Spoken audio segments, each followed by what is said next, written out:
എന്ന് പറഞ്ഞു കഴിഞ്ഞാൽ ഇപ്പോൾ ഒരു കല്യാണം നടക്കുന്നത് എങ്ങനെയാണെന്ന് വെച്ച് കഴിഞ്ഞാൽ കാരണവന്മാരും എല്ലാവരും വന്നിട്ടെന്ന് പറഞ്ഞാൽ വട്ടോട്ട് കൂടി ഇരിക്കലാണ്. ഇരുന്നപ്പോഴേ ഇവരൊക്കെ പറയുന്ന ഒരു കാര്യമുണ്ട്, എൻ്റെ പെൺമക്കൾക്ക് ഞാൻ 40ഉം 20ഉം കൊടുത്തത്, എൻ്റെ മറ്റേ പെണ്ണിന് ഞാൻ 25ഉം 30ഉം കൊടുത്തത്, അതുപോലെ തന്നെ മറ്റേ പെണ്ണിനും ഇത്രയാണ് കൊടുത്തത്, അതുകൊണ്ട് എൻ്റെ ചെറുക്കൻ എനിക്ക് ഇത്ര കിട്ടണം എന്ന് പറഞ്ഞിട്ട് അവിടെ ഒരു വിലവേശൽ നടക്കുകയാണ്. ഈ വിലവേശുമ്പോഴെന്ന് പറഞ്ഞു കഴിഞ്ഞാൽ ഈ പയ്യനെന്ന് പറഞ്ഞാൽ പെണ്ണിനെ കാണണ്ട, അല്ലെങ്കിൽ പെണ്ണിൻ്റെ നിറം നോക്കണ്ട, അല്ലെങ്കിൽ പെണ്ണിനെ എന്താ പറയുക പെണ്ണിൻ്റെ സ്വഭാവം വരെ നോക്കണ്ട. ഇവനാകെ വേണ്ടതെന്ന് പറഞ്ഞു കഴിഞ്ഞാൽ ആ ഒരു മാർക്കറ്റിൽ ചിലവാക്കിയ പൈസ അതിൻ്റെ ചെറിയൊരു ശതമാനെങ്കിലും അപ്പനും അമ്മക്കും തിരിച്ചു കൊടുക്കണം. അതിന് അവർ കണ്ടെത്തിയ ഒരു മാർഗം മാത്രമാണ് ഇതുപോലെ വിവാഹ കമ്പോളത്തിൽ പോയിട്ട് വിലവേശൽ. അതുപോലെ തന്നെയാണോ നമ്മുടെ ഈ ജിസ്മോളുടെയും കല്യാണം നടന്നത്? കല്യാണത്തിന് എന്ന് പറഞ്ഞാൽ ഭയങ്കര വിലവേശൽ തന്നെയാണ്. എന്താണെന്ന് വെച്ചാൽ പെണ്ണ് കാണാൻ പോകുമ്പോൾ അവിടെ പിന്നെ കറുത്ത എന്നവൻ്റെ നിറം കുറവാണെന്നോ അല്ലെങ്കിൽ അവർക്ക് പൈസ ഉണ്ടോന്നോ ഇതൊന്നും പ്രശ്നമല്ല. ഇവർ പറയുന്ന ന്യായം എന്താണെന്ന് വെച്ച് കഴിഞ്ഞാൽ അതും ഒരു ടീച്ചറാണ്. ഈ പിന്നെ ജിമ്മി എന്ന് പറയുന്ന അല്ലെങ്കിൽ ജിസ്മോളുടെ അമ്മായിയമ്മ ഒരു ടീച്ചർ, ഒരു ദുരന്തമായ ടീച്ചറിനെ ഞാൻ പറയുള്ളൂ.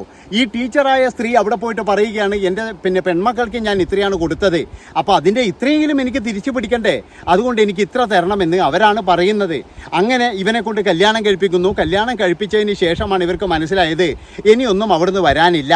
അതുകൊണ്ട് തന്നെ എന്ന് പറഞ്ഞാൽ പിന്നെ അങ്ങോട്ട് പീഡനമായി. എന്താണെന്ന് വെച്ച് കഴിഞ്ഞാൽ ഇത് എങ്ങനെയൊന്നും ഒഴിവായി കഴിഞ്ഞാൽ അടുത്ത കല്യാണം കഴിക്കാലോ. അതിന് വേണ്ടിയിട്ട് തന്നെയാണ് നിങ്ങളെന്താ വിചാരിച്ചിരിക്കുന്നത്? അതായത് അന്നത്തെ ദിവസം അവിടെ നടന്നത് കൃത്യമായിട്ട് ചോദ്യം ചെയ്യണം.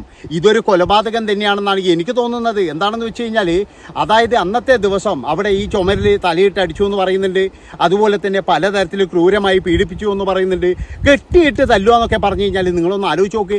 അതും ഒരു അഡ്വക്കേറ്റിനെ, ഒരു ഹൈക്കോടതിയിൽ പ്രാക്ടീസ് ചെയ്യുന്ന ഒരു അഡ്വക്കേറ്റിനെ കെട്ടിയിട്ട് തല്ലണമെങ്കിൽ ഈ തല്ല് വാങ്ങിക്കുന്നവരുടെ കാര്യം ഒരു ഭയങ്കരം തന്നെ കേട്ടോ. ഉള്ള കാര്യം പറയാലോ. ചില സമയത്തൊക്കെ എന്ന് പറഞ്ഞു കഴിഞ്ഞാൽ ഈ വാർത്തകൾ ഇങ്ങനെ കേൾക്കുമ്പോൾ നമുക്ക് തന്നെ എന്ന് പറഞ്ഞാൽ ഈ ജിസ്മോളോട് ചിലപ്പോൾ ദേഷ്യം വരാറുണ്ട്. അതായത് ഒന്നുമില്ലെങ്കിൽ ഒരു വക്കീലല്ലേ, ആ ഒരു വക്കീലിൻ്റെ ഒരു ധൈര്യമെങ്കിലും കാണിക്കണ്ടേ എന്നുള്ള തരത്തിൽ.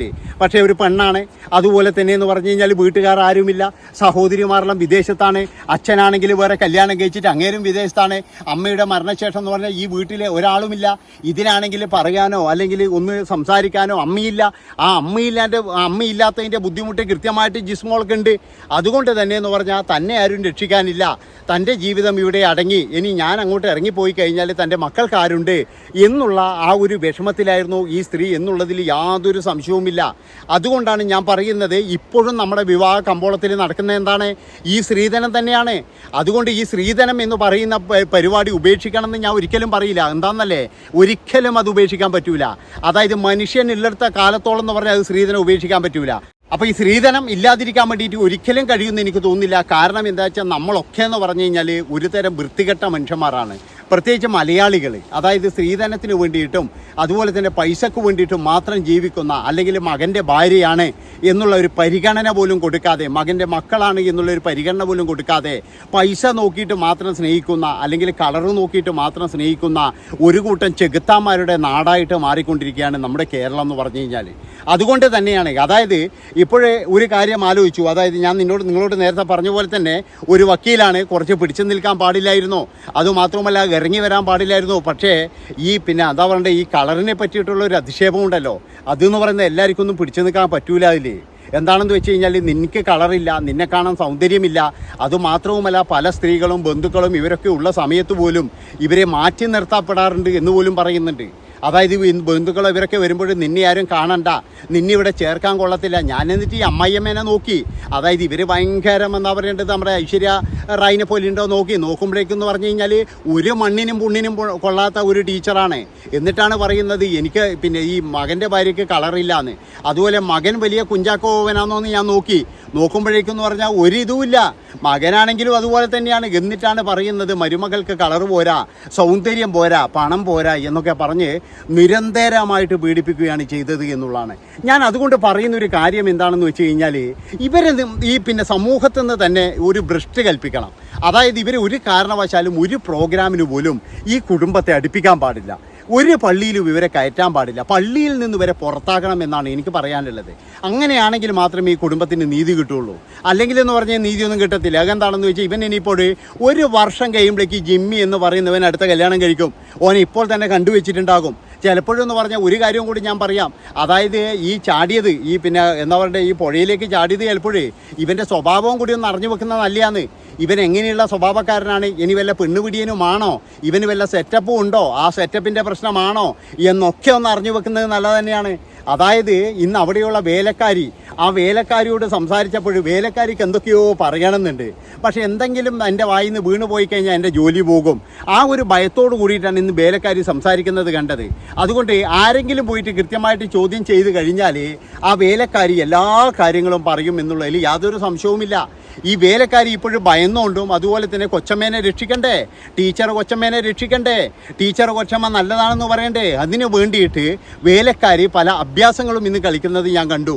അതുകൊണ്ടാണ് ഞാൻ പറയുന്നത് ഇതിൽ കൃത്യമായിട്ടൊരു അന്വേഷണം നടത്തിയാൽ ചിലപ്പോൾ ഇവൻ്റെ പരസ്ത്രീ ബന്ധമോ അല്ലെങ്കിൽ ഇവൻ്റെ ഏതെങ്കിലും കാമുകിയോ ഇല്ലെങ്കിൽ ഇവൻ അങ്ങനെയാണോ എന്നുള്ള കാര്യത്തിൽ ഈ ജിമ്മി എന്നുള്ളവൻ്റെ കൃത്യമായിട്ടുള്ള സ്വഭാവത്തിനെ പറ്റിയിട്ടുള്ള ഒരു കാര്യങ്ങൾ കിട്ടും എന്ന് തന്നെയാണ് എനിക്ക് തോന്നുന്നത്. അതുകൊണ്ട് തന്നെ എന്ന് പറഞ്ഞു കഴിഞ്ഞാൽ നമ്മൾ ഈ ഒരു കാര്യം, അതായത് ഈ സ്ത്രീക്ക് ജീവിച്ചുകൂടായിരുന്നോ അല്ലെങ്കിൽ ഇവരൊരു വക്കീലല്ലേ എന്ന് പറയുന്നതിന് ഒരു പ്രസക്തിയുമില്ല. അതുകൊണ്ട് ഞാൻ പറയുന്നത് എന്താണെന്ന് വെച്ച് കഴിഞ്ഞാൽ ഈ പെണ്ണ് കാണാൻ വരുമ്പോഴുള്ള വിലവേശലിന് ഒരു പെൺകുട്ടികൾ പോലും ഇനി നിന്ന് കൊടുക്കാൻ പാടില്ല.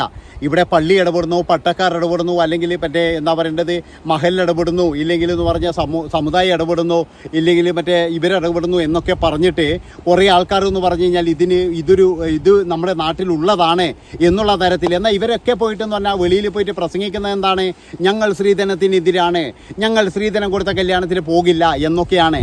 പക്ഷേ ഇവിടെ ഇന്നും നടക്കുന്നത് കൊടുക്കൽ വാങ്ങലുകൾ തന്നെയാണ്. അതായത് കല്യാണം നടത്തിയിട്ട് പല പിന്നെ വീടുകളിലുള്ള ഈ അച്ഛനമ്മമാർ വെളിയിലിറങ്ങേണ്ട ഇതുവരെ ഉണ്ടായിട്ടുണ്ട്. എന്താണെന്ന് വെച്ച് കഴിഞ്ഞാൽ 2 പെൺമക്കളാണ്, 2 പേർക്കും വേണ്ടിയിട്ട് കല്യാണം കഴിപ്പിച്ചു കൊടുത്ത് 2 പേരെയും കല്യാണം കഴിപ്പിക്കാൻ വേണ്ടിയിട്ട് ഈ വീട് വിൽക്കേണ്ടി വന്നു. പിന്നീട് ഈ അച്ഛനും അമ്മയും വഴിയാധാരമാകുന്ന ഒരുപാട് കുടുംബങ്ങളുണ്ട്. അതുകൊണ്ട് തന്നെ എനിക്ക് സഹോദരിമാരോട് പറയാനുള്ളത് എന്താണെന്ന് വെച്ചാൽ ഈ വിവാഹ കമ്പോളത്തിന് നിങ്ങൾ നിന്ന് കൊടുക്കരുത്. ഇവന്മാർ വന്ന് വിലപേശുമ്പോൾ നിങ്ങൾ പറയണം എനിക്ക് വേണ്ട. അതായത് ഇവിടെ ജോലി ഉണ്ടായിട്ട് UK-ലോ എവിടെയെങ്കിലും നല്ല സാലറിയും കാര്യങ്ങളും എല്ലാം ഉള്ള പെണ്ണായിരിക്കും. ഇവനാണെങ്കിൽ ഇവിടെ ഏതെങ്കിലും ആശുപത്രിയിലോ ഇല്ലെങ്കിൽ എന്ന് പറഞ്ഞാൽ വേറെ എവിടെയെങ്കിലും ആയിരിക്കും. എന്നാലും ഇവർക്കൊക്കെ കിട്ടേണ്ടതാണ്, ലക്ഷങ്ങളാണ് കിട്ടേണ്ടത്. അതുപോലെ തന്നെ എന്ന് പറഞ്ഞാൽ ഇവർക്ക് സ്വർണ്ണമായിട്ടും കിട്ടണം, സ്ഥലമായിട്ടും കിട്ടണം. ഇങ്ങനെ ഇത് കൊടുത്തില്ലെങ്കിൽ എന്ന് പറഞ്ഞാൽ നിരന്തരമായിട്ട് പീഡനമാണ്. അതുമാത്രമല്ല എല്ലാവരും നോക്കുന്നൊരു കാര്യം എന്താണെന്ന് വെച്ച് കഴിഞ്ഞാൽ ആ മകൾ പോകുന്നത് ചെറുക്കൻ എങ്ങനെയാണെന്നോ ചെറുക്കൻ്റെ അമ്മ എങ്ങനെയാണെന്നോ അല്ലെങ്കിൽ സഹോദരിമാർ എങ്ങനെയാണെന്നോ എന്നൊന്നും നോക്കൂല. എല്ലാവർക്കും വേണ്ടത് എന്താണ്, വലിയ വീട്, അതുപോലെ ഒരുപാട് സ്വത്തുക്കൾ, പിന്നെ എന്ന് പറഞ്ഞാൽ വലിയ പ്രമാണി കുടുംബം. എന്നാൽ ഈ പ്രമാണി കുടുംബത്തിൻ്റെ ഉള്ളിൽ നടക്കുന്ന തെണ്ടിത്തരങ്ങൾ കേട്ട് കഴിഞ്ഞാൽ നാളെ ഒരു മാതാപിതാക്കൾ പോലും അങ്ങോട്ട് പെൺമക്കളെ അയക്കൂല. ഇപ്പോൾ തന്നെ എന്ന് പറഞ്ഞാൽ എനിക്ക് വരുന്ന ഒരുപാട് പേഴ്സണൽ മെസ്സേജുകളുണ്ട്. ഈ പേഴ്സണൽ മെസ്സേജുകളിൽ പറയുന്നത് എന്താണെന്ന് വെച്ചാൽ അത്രയും വലിയ തെണ്ടിത്തരമാണ് ഓരോ പ്രമാണിമാരുടെയും കുടുംബത്തിൽ നടക്കുന്നത്. നമ്മൾ വിചാരിക്കുന്ന പോലെ ഇവരൊന്നും ജീവിതം അത്ര സുഖകരമൊന്നും അല്ല. ഇവരുടെയൊക്കെ ജീവിതം എന്ന് പറഞ്ഞു കഴിഞ്ഞാൽ കൊഞ്ഞാട്ടിയായിരിക്കുകയാണ് ശരിക്ക്. പിന്നെ പല ആൾക്കാർക്കെന്ന് പറഞ്ഞു കഴിഞ്ഞാൽ മരിക്കാൻ ഭയമാണ്. അതുകൊണ്ട് തന്നെ എന്ന് പറഞ്ഞാൽ പലരും എന്ന് പറഞ്ഞാൽ പിടിച്ചു നിൽക്കുന്നതെന്ന് മാത്രമേ ഉള്ളൂ. എന്തെങ്കിലും ഒരു ചാൻസ് കിട്ടിക്കഴിഞ്ഞാൽ ഇവരൊക്കെ ചാടും എന്നുള്ളതിൽ യാതൊരു സംശയവും വേണ്ട. അപ്പോൾ ഈ ഭർത്താവ് വേട്ടാവളിയന്മാരുടെ വിചാരം എന്താണെന്ന് വെച്ച് കഴിഞ്ഞാൽ ഇവറ്റകളെ ഏതായാലും കെട്ടിക്കൊണ്ട് വന്നില്ലേ, ഇനിയിപ്പോഴും എന്ന് പറഞ്ഞാൽ ഇവൾക്ക് എവിടെയും പോകാനുള്ള ഒരു ഇതുമില്ല, ഇനി എന്തായാലും എൻ്റെ കൂടെ തന്നെ ഉണ്ടാകും. ഇനി എങ്ങാനും ഇവൾ വെളിയിലെങ്ങാറ്റം പോകുന്നോ പറഞ്ഞു കഴിഞ്ഞാൽ നിന്നെ കൊല്ലുന്നോ, അല്ലെങ്കിൽ നിൻ്റെ വീട്ടുകാരെ കൊല്ലുന്നോ, അല്ലെങ്കിൽ നിൻ്റെ മക്കളെ കൊല്ലുന്നോ, ഇങ്ങനെയുള്ള കാര്യങ്ങളൊക്കെ ആയിട്ട് ഒരു ഭീഷണി. ആ ഭീഷണി ഇളക്കി കഴിഞ്ഞാൽ പിന്നീട് എന്ന് പറഞ്ഞു കഴിഞ്ഞാൽ ഇവരെവിടെയും പോകില്ല. അതാണ് പല ഭർത്താക്കന്മാരും. എന്നാൽ ഈ ഊളകൾക്കെന്ന് പറഞ്ഞാൽ വല്ല ധൈര്യം ഉണ്ടാവും? ഒരു ധൈര്യവും ഇല്ല. നിങ്ങളൊന്ന് സ്ട്രേണായിട്ട് നിന്ന് നോക്കി. അപ്പോഴൊക്കെ എന്ന് പറഞ്ഞാൽ ഇപ്പോൾ പത്തിയും മടക്കിയിട്ട് വരും. ഇനിയിപ്പോൾ അമ്മായി അമ്മയായാലും വേണ്ടിയില്ല, അമ്മായി അച്ഛനായാലും വേണ്ടിയില്ല, ഏതവനായാലും വേണ്ടിയില്ല, ഒരുത്തൻ്റെ മുന്നിലും പോയിട്ട് ഓച്ചാനിച്ച് നിൽക്കരുത്. അതാണ് വേണ്ടത്. അതുകൊണ്ട് നിങ്ങളെല്ലാവരും എന്ത് ചെയ്യണമെന്ന് പറഞ്ഞു കഴിഞ്ഞാൽ നിങ്ങൾക്ക് വാങ്ങിച്ച സ്വർണവും പണവും നിങ്ങളുടെ പേരിൽ തന്നെ നിങ്ങൾ നിക്ഷേപിക്കാൻ പറയണം. അല്ലാതെ എന്ന് പറഞ്ഞാൽ ഇവൻ്റെ വീട്ടിലെ കടം വീടാനും അവൻ്റെ വീട്ടിലുള്ള ചെലവ് നടത്താനും വേണ്ടിയിട്ടല്ല. അടിമയല്ല ഒരാൾ പോലും ഈ ജിസ്മോളെ പോലെയോ അല്ലെങ്കിൽ ഷൈനീനെ പോലെയോ മറ്റുള്ളവരെ പോലെയോ. അതായത് നിങ്ങളൊക്കെ എന്ന് പറഞ്ഞു കഴിഞ്ഞാൽ ഇഷ്ടംപോലെ പണമുള്ളവരാണ്. നിങ്ങളൊക്കെ മരിച്ചു കഴിഞ്ഞാൽ യുവമാർ പോയിട്ട് വേറെ പെണ്ണ് കിട്ടും അതേ സ്ത്രീധനം കൊടുത്തിട്ട്. ഇപ്പോഴീ തള്ള ഉണ്ടാവും ഇങ്ങനെ മനസ്സിൽ ചിരിക്കുന്നത്, ഇനി എൻ്റെ മോന് വീണ്ടും ഒരു 10 ലക്ഷം 25 ലക്ഷം കൊടുത്ത് വാങ്ങിക്കാം. ഇപ്പോഴാണെങ്കിൽ അവന് 4 ബസ്സും ഉണ്ട്. അപ്പോഴൊരു കാര്യം ചെയ്യാം, ഇനി എങ്ങനെയായാലും ഇവൻ എങ്ങനെ പോയി കഴിഞ്ഞാലും 25 ലക്ഷം. ഇനി UK പെണ്ണിനെ മാത്രം മതി കേട്ടോ, നമുക്ക് എല്ലാവർക്കും കുടുംബസമേതം UK-ലേക്ക് പോകണം. അതായിരിക്കും ഈ തള്ളയുടെ അടുത്ത മോഹം എന്ന് പറഞ്ഞു കഴിഞ്ഞാൽ. എൻ്റെ പൊന്നു മക്കളെ, നിങ്ങൾക്ക് ജീവുണ്ടെങ്കിൽ ഈ ജിമ്മി എന്ന് പറയുന്നവനെയും നോബി എന്ന് പറയുന്നവനെയും നിങ്ങൾ കല്യാണം കഴിക്കരുത്. അതായത് കല്യാണം കഴിച്ചിട്ടുണ്ടെങ്കിൽ നിങ്ങളെ ജീവിതം ഉണ്ടല്ലോ കൊഞ്ഞാട്ടിയായി പോകും. അതിലും നല്ലത് നിങ്ങളുടെ വീട്ടുകാർ അവരെ കല്യാണം കഴിക്കുന്നു പറയുന്നുണ്ടെങ്കിൽ ഉണ്ടെങ്കിൽ അച്ഛനോടും അമ്മയോടും പറയുക, ഒരു കാര്യം ചെയ്യുക, എൻ്റെ സ്വത്ത് മുഴുവൻ അവർക്ക് എഴുതി കൊടുത്തോ, എന്നിട്ട് ഞാൻ നിങ്ങളുടെ കൂടെ തന്നെ നിന്നോളാം എന്ന് പറയുക. കാരണം എന്താണെന്ന് വെച്ചാൽ അവർക്ക് അതേ വേണ്ടൂ, അല്ലാതെ വേറെ ഒന്നും വേണ്ട. അപ്പോൾ ഇത്രയും പറഞ്ഞുകൊണ്ട് ഈ ഒരു വീഡിയോ ഇവിടെ വെച്ച് വൈൻഡപ്പ് ചെയ്യാണ്. ഇത് നിങ്ങൾ കൃത്യമായിട്ട് ഷെയർ ചെയ്യണം. അതുപോലെ തന്നെ എന്ന് പറഞ്ഞാൽ ഒരു ലൈക്കിന് വേണ്ടി ഞാൻ നിങ്ങളോട് വീണ്ടും യാചിക്കുകയാണ്. പിന്നെ കമൻറ്റ് അത് നിങ്ങൾക്ക് അവകാശപ്പെട്ടാണ്. നന്ദി, നമസ്കാരം.